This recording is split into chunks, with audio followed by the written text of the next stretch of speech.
안녕하세요. 구명모 법무사입니다. 이번 시간에는 특별면책에 대해서 설명을 드릴 건데요. 제 유튜브 댓글에 특별면책을 한번 다뤄달라는 얘기가 있어서 이렇게 영상으로 한 번 더 설명을 드리게 되었습니다. 이번 영상에서는 특별면책을 신청할 수 있는 사유에 대해서 설명드릴 뿐만 아니라 제가 실제 특별면책을 신청했을 때 어떤 결과가 나왔는지도 함께 설명드릴 테니까 이번 영상 참고해서 특별면책 사유에 해당한다면 특별면책 신청을 해보시기 바랍니다. 우선 특별면책은 채무자 회생 및 파산에 관한 법률 624조 면책결정 조항에 규정이 되어 있는데요. 그 내용을 함께 보면서 설명드리겠습니다. 624조 면책결정입니다. 법원은 채무자가 변제 계획에 따른 변제를 완료한 때에는 당사자의 신청에 의하거나 직권으로 면책결정을 하여야 한다.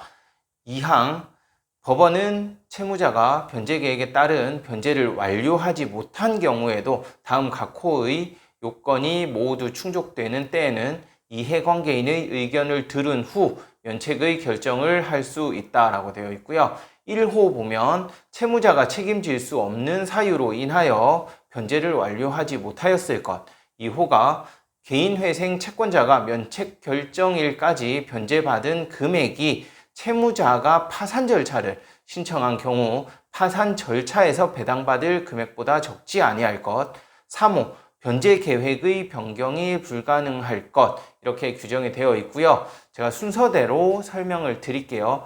우선 1항을 보시면 변제금을 전액 납부하고 면책 신청을 하는 거예요. 통상적인 면책 절차죠. 이 1항에 의한 면책은 필수적 조건입니다. 따라서 이 조건을 갖추고 면책 신청을 하면, 즉 변제금 다 내고 면책 신청하면 필수적으로 면책 결정을 내려주게 되어 있어요. 그리고 본인의 신청뿐만 아니라 직권에 의해서도 결정을 할 수 있다고 되어 있죠. 따라서 실무상으로는 법원마다 차이는 있겠지만 별도로 면책 신청을 하지 않을 경우 6개월 이내에는 법원에서 직권으로 면책 결정을 내려주고 있습니다. 다만 법원에 따라서 차이가 있다고 말씀드렸잖아요. 6개월 이상 소요되는 경우도 있으니까 본인이 잊지 말고 면책 신청을 하는 게 가장 좋겠죠. 그리고 이 2항이 특별면책에 관한 규정인데요. 2항 1호, 2호, 3호가 있었죠. 1, 2, 3호 전부 해당했을 때만 특별면책을 신청할 수 있게 됩니다. 1호가 채무자가 책임질 수 없는 사유로 변제를 완료하지 못하였을 것. 이 내용이죠. 이 말은 채무자가 개인회생 변제금을 잘 납부하다가 채무자가 책임을 질 수 없는 사유. 예를 들면 실무상 실제 가능한 사유 중에 하나가 사고 또는 질병으로 인해서 더 이상 소득 활동을 할 수 없는 경우예요. 정상적으로 소득 활동을 하다가 큰 질병을 얻음으로 인해서 오랜 기간 치료를 해야 되고 또 그로 인해 정상적인 소득 활동을 할 수 없는 경우, 이러한 때에 해당하는데요. 그리고 질병이 아니라 하더라도 사고로 인해서 일을 못할 수도 있겠죠. 오랜 기간 치료를 요할 수도 있습니다.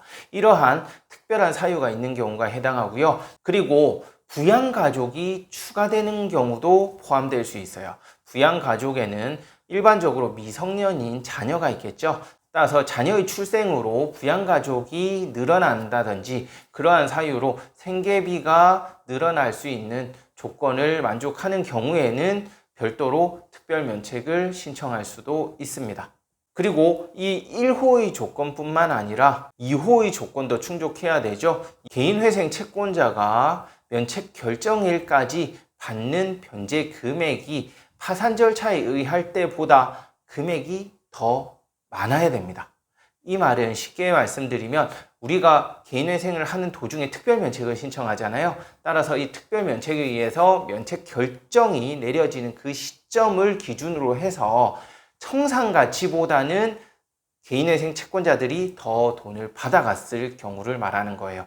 예를 들어 설명드리자면 개인회생 신청인이 재산이 1,000만 원이 있는 상태에서, 즉 청산가치 1,000만 원을 가진 상태로 개인회생을 신청을 했을 때 중간에 특별면책을 신청할 사유가 발생했다. 이 경우에는 1,000만 원 이상은 적어도 이 기간 동안 변제를 했을 것을 조건으로 하는 것이죠. 다만 이 조건은 반드시 개월수를 맞춰서 1,000만 원을 변제를 해야 되는 것은 아니고, 만약 내가 특별면책을 신청하는 시점에 한 800만 원 정도 변제가 이루어졌다, 200이 모자라죠. 그럴 경우 예외적으로 그 모자란 금액을 일시불로 변제금으로 투입하고 면책을 받을 수도 있습니다. 특별면책 조건 3호의 경우에는 변제 계획의 변경이 불가능할 것인데요. 이건 기존 1, 2호의 내용과 동일한 내용이라고 보시면 됩니다. 변제 계획안을 변경 신청을 해서 추가적으로 변제금을 좀 줄이고 계속해서 납부할 수 있는 요건이 되는지,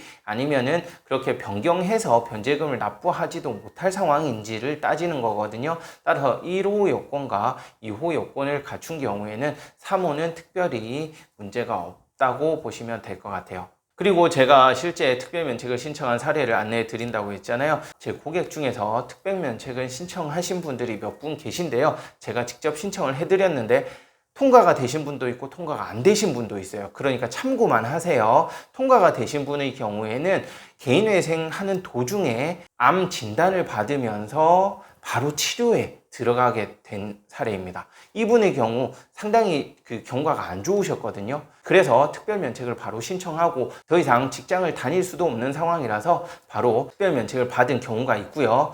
또 비슷한 사례인데 저희 다른 고객의 경우에는 근무하다가 심각한 당뇨병으로 인한 합병증으로 이분도 큰 수술을 하셨어요. 6개월 이상 치료를 하셨는데 이분은 특별면책이 허용이 되지가 않았습니다. 그래서 이 특별면책은 법원에서 자료를 보고 판단하는 임의적인 결정 사유에 해당하기 때문에 무조건적으로 해주는 게 아니고요.